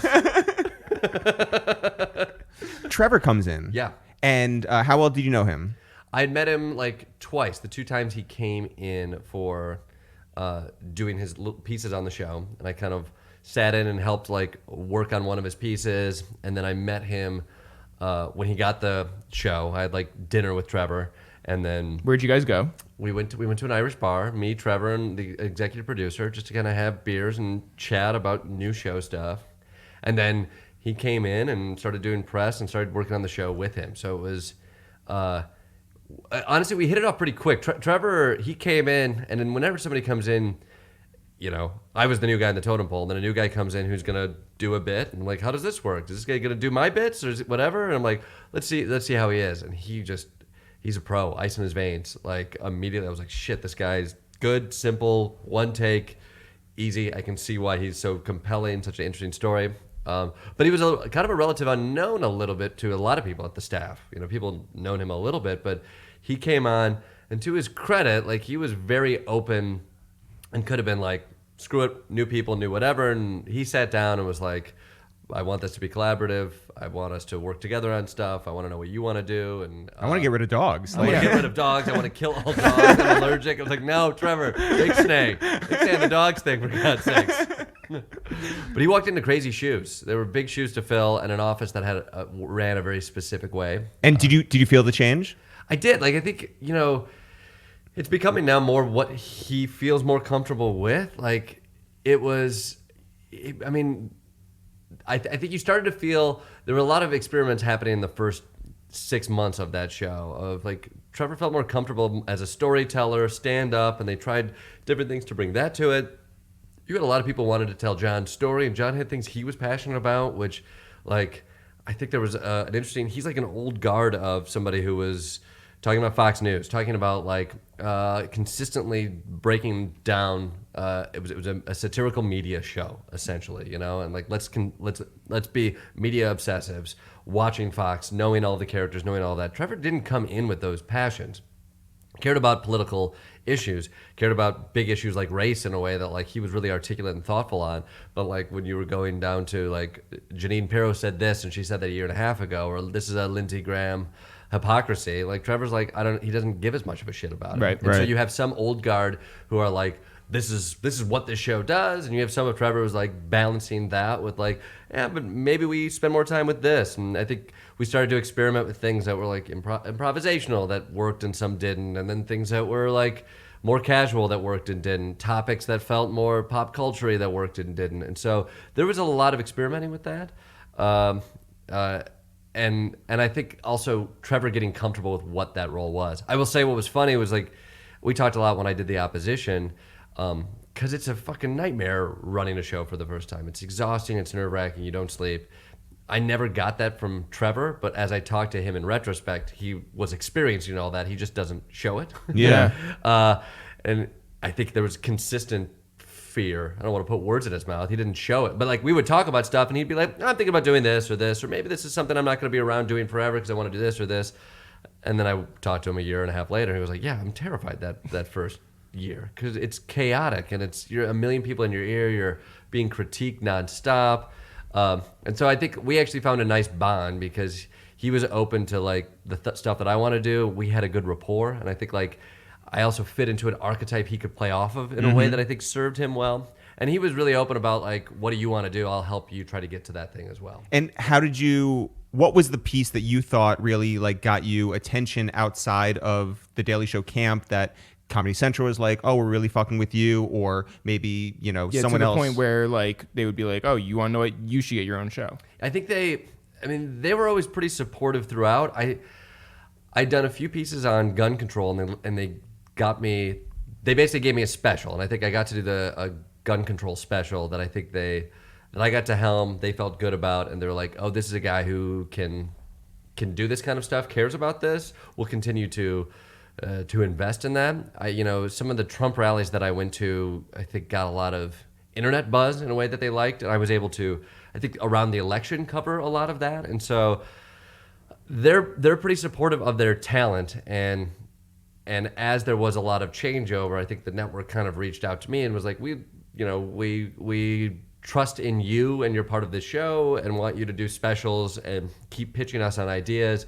And Trevor was very supportive of that. And honestly, I'm lucky. They gave me a special. They gave me a couple shows. Not everybody gets that. And so, I think I lucked out and was kind of given some opportunities that they felt were successful enough to keep investing in. What was the diciest field piece that you had to do? I think for this new show, I got arrested, which was dicey. Mm-hmm. And this new one, I did so that was actually dicey. That was, I would say the experience was harrowing because it was an arrest. Yeah. I would say the most dicey was I traveled with some pipeline protesters into the bayou whose gig is essentially to go to the pipeline, lock themselves up there until the police have to drag them out. And it can involve trespassing. The laws got changed, and I went out with them in the middle of the bayou, in the middle of the night. We wake up at 2 a.m., you drive an hour into the bayou, and then you get in these boats, like not enough flashlights, not enough anything. You get on the boats, you ride for an hour in pitch black. You see gators everywhere, and then we get up to the site because they wanted to get on board. And the whole situation is less organized than you want it to be. Yeah. We kind of went down with the assumption of like, we're media, we're following you, but we're going to have our own boat and all of this. With these kinds of protesters in the middle of nowhere, stuff changes, and they're like, we're not going out with a media boat. If you want to go with us, you got to get in this boat. You got to leave with us now. And like, the network's like, no, we need you to do this. And they're like, we're doing this. And we're like, fuck, we're going to go with you in this. So it's like, grab our one camera. We're in this boat. We're in the middle of the bayou. We go to this place in the middle of the night. They wanted to go so they can go before there's workers there. And we arrive, and there's a police boat / security boat there. Lights on, and it follows us down the river, and it causes this wake. Our guys speed off, and they turn into the wake, and then the boat takes on water. The boat sinks, and they have to hightail it as the boat's sinking to the side, and suddenly we have a fucking sunken boat.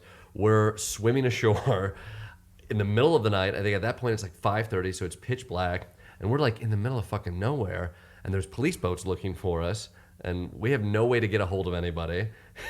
They're freaked out by these police boats and this police presence. They literally have machetes, not to fight with these guys, but because they're like in the wooded area. Sure. And they got like camouflage on, and so like the optics are not good. Right. Somebody Yeah. was there. I'm like, these are bad optics. They're freaked out. They're like, there's people in the woods looking for us right now. We need to duck. We need to hide. I'm like, I don't want to fucking hide from people with like. This is real life. This is This is not like ImprovOlympic. This is not on the Norwegian cruise line. This is not the Norwegian cruise line. You're soaking wet soaking wet. with a machete. There's like a machete fucking guy. These guys are running around. Some think it's funny. Some are scared to death. I'm like, I don't know how we're getting out of here. I didn't sign up for this. Right. Although you sort of did, you know. I mean, I guess I technically signed up for it. This is they're like, what? I want to go see what it's like to be out there, and you're like, I didn't want to really be out there. Jesus Christ, this is terrifying. And so it was insane. It was harrowing. Honestly, it was great in retrospect because it was like this show is about trying to figure out what it looks like up close, and it's messy. And The Daily Show is a blast, and I loved it, but they're controlled environments. Most of them are like, we're going to sit down with an interview. Right. I'm going to talk to you. I'm going to pressure you and what have you. Sometimes you would go into situations that was more experiential. The goal of this one was like, let's really go out there. But there were definite spots like in that one, in the arrest as well, but specifically the Bayou was where you're like, oh, this is dangerous. It's messy. If we really want to tell it, we kind of got to be out there with that. And I think it was a fun episode to do, but it was nice to get home at the end. Well, I know that like you didn't go into it being like we have to find the funny in these crazy sort of circumstances. And so you didn't. Like, I think that's like what the press has mostly been like around your show, where it's just like, oh, They this love is how a not straight funny it documentary. is. Yeah. It's a really the press. They're such nice people. Shout out to all your improv teachers. But like, yeah. So like, what was your thinking, and how have you enjoyed? I mean, because you've gotten great reviews. It's been we've gotten great reviews. We're happy with the response. It was a tough yet good challenge. I think like we did the opposition. Was proud of that show, but they were like, let's drop character. Let's drop all this shit. People want to see authenticity. They want to see real life. It was And so you played authentic. Right. Yeah, I played authentic. Yeah. Quote unquote All right, authentic. You Yeah. want quote unquote Yeah. authentic, which we joked a lot about. But as you go out there, like Daily Show, you bring this certain amount of irony. You play with being a dummy in certain situations. And I play around with that a little bit on the new series. But we kind of challenged ourselves to be like, I'm not just going to be a dummy or an asshole to be an asshole. And we went to places where like being an asshole wasn't the right thing. I'm shocked. Yeah, you're like, oh, these are victims. They're immigrants who fought for this country who can't get back home to see their family. What do you want to go back Yeah. to Yeah. Mexico? Yeah. Yeah. You're suddenly like, oh, that joke we wrote in a room is not Yeah. funny in this room.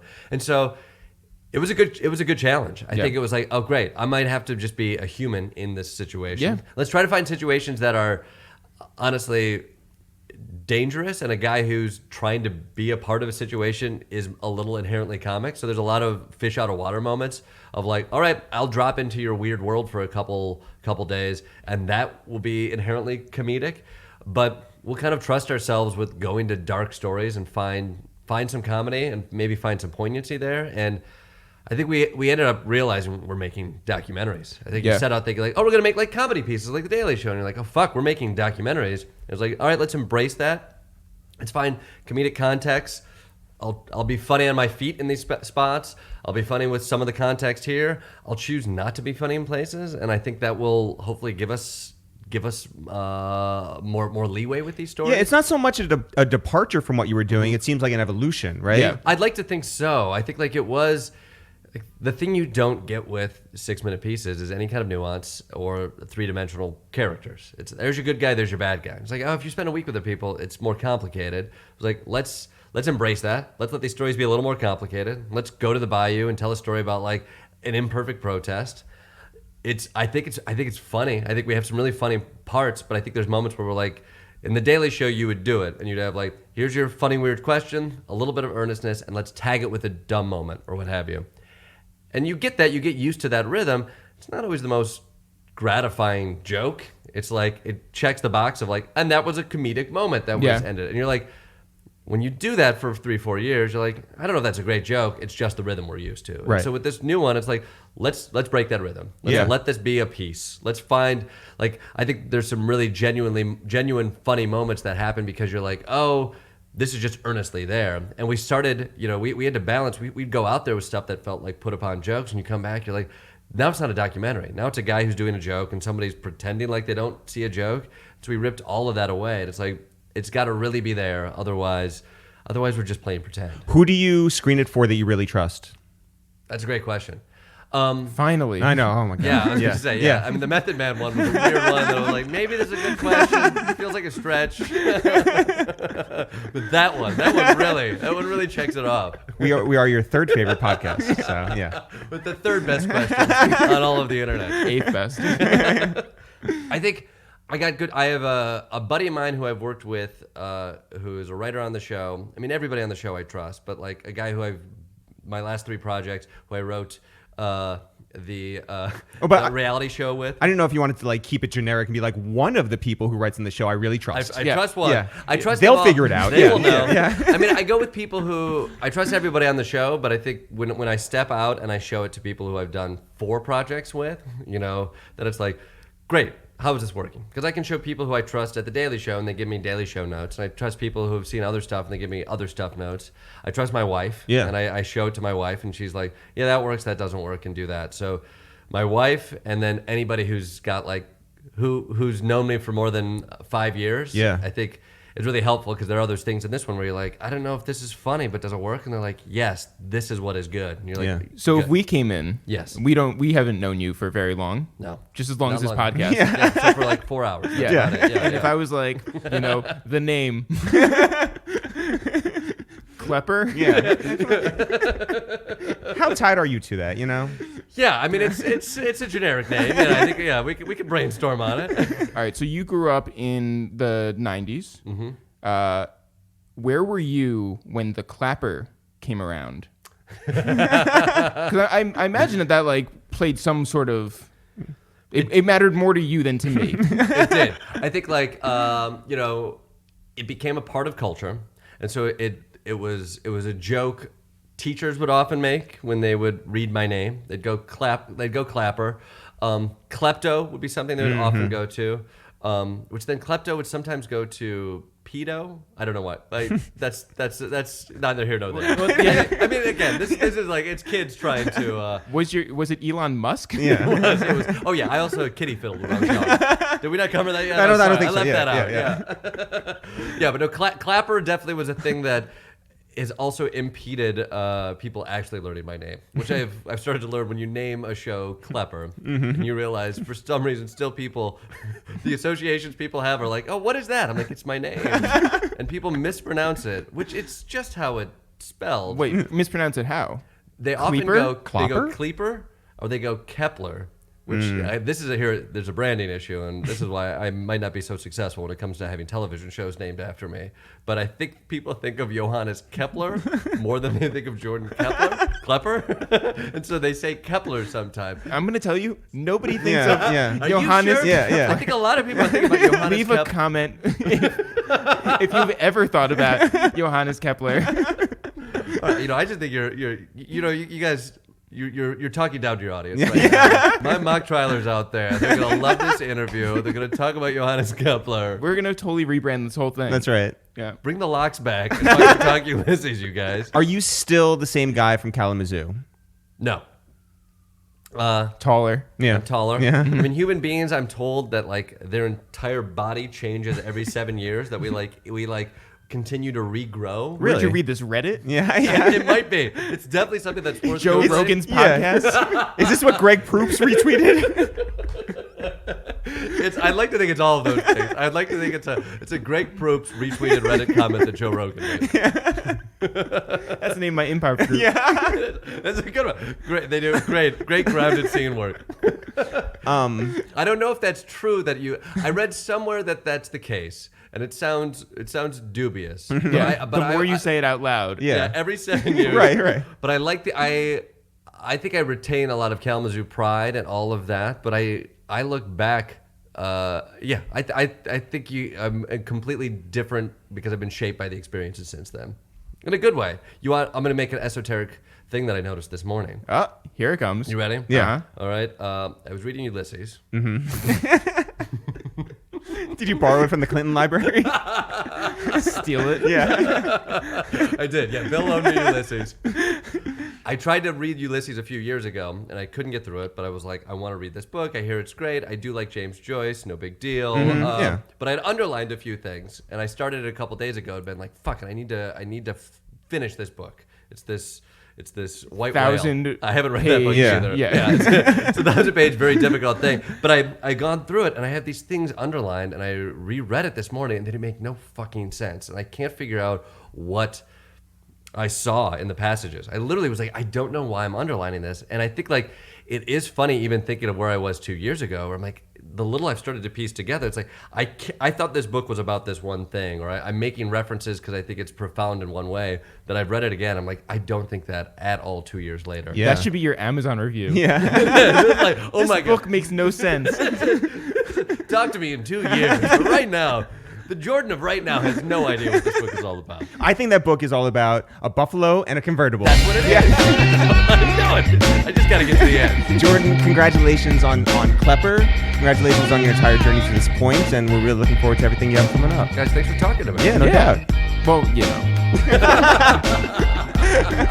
Thanks everyone for listening to this new episode of A Waste of Time with It's The Real. Jeff, people want to find out more about us. I'm Eric, you're Jeff. Together, we are It's The Real. One word, no apostrophe, no spaces. If people want to find out more about this podcast, A Waste of Time with It's The Real, or Two Jews and Two Black Dudes Review the Movies. If people want to find out more about what's going on with us in general, Jeff, where can they go? You can always go to ItsTheReal.com, ItsTheReal.com. Everything you want to know about us is at ItsTheReal.com, including we have merch for sale. We've got mugs, we've got t-shirts, we've even got notebooks that we call rhyme books. Get all of that at ItsTheReal.com. You can also find all of our old episodes and new ones of our podcast on any streaming platform. Wherever you're listening to this right now, go listen to some more episodes. Search for A Waste of Time with It's The Real, or just search for A Waste of Time, or even just search for It's The Real. It's so easy. It's so easy. It's actually like stupid how easy it is. It's so dumb. You can also search for Two Jews and Two Black Dudes Review the Movies, or again, just search for It's The Real. They'll both show up. It's the best thing to do online. This is the part of the podcast where we like to shout out our friends out there who have been longtime listeners, some of them who are new listeners to us. It doesn't matter. We salute you out there, and we want to shout out two people today. Jeff, who do you want to shout? I want to shout out Jersey Boy, aka CJ McFly from Twitter, who has been very vocal, very good supporter. I know we agreed to only 1 and 1. We just agreed. We just agreed to 1 and 1, but I'm gonna throw another one out there. I want to shout out Fits the Real. Actually, both Fits the Real accounts. So you've gone from like 1 to 3. 1 to 3. Okay. Yeah, just like my daytime job at the 1 p.m. to 3 p.m. Yeah, at the strip club. Shout out to Fits the Real, FITS, the Real, and also Fits the Real, FITZ. Yes, and if you're asking me to choose which one I like better, I can't. They're both my children. There you go. But Fits the Real, they have been doing fan account stuff for us, which has been awesome. Yeah, like and they unexpected. Photoshop us into Joe Budden outfits. They'll Photoshop us onto covers of famous albums. They'll Photoshop us based on what we've talked about in episodes. maybe they'll talk about this weekend all the drugs that I was on and put us into like, I don't know. Yeah. But then what? Crazier situations than I can even dream. But then I wonder what like what they're gonna Photoshop me as in that. Backgammon. Yeah. Something backgammon. Yeah. Baby got backgammon. I want to shout out CYMRTW1. It's a catchy name. It's a catchy name that people know and love. CY whatever. MRTW1. Okay, yeah. Them. They have a great name and conquer your mind, rule the world. I'm with it. I'm down. Shout out to them for shouting us out. That's what it stands for. What's that? Conquer your mind, rule the world. 1. Whoa. Mind fucking blown. Wait, you didn't get... Are you still high? I think I am. And we'll see what happens next week. As always, Jeff, not for real, for real. Sure. We'll see you guys next week. Guns out. All I see is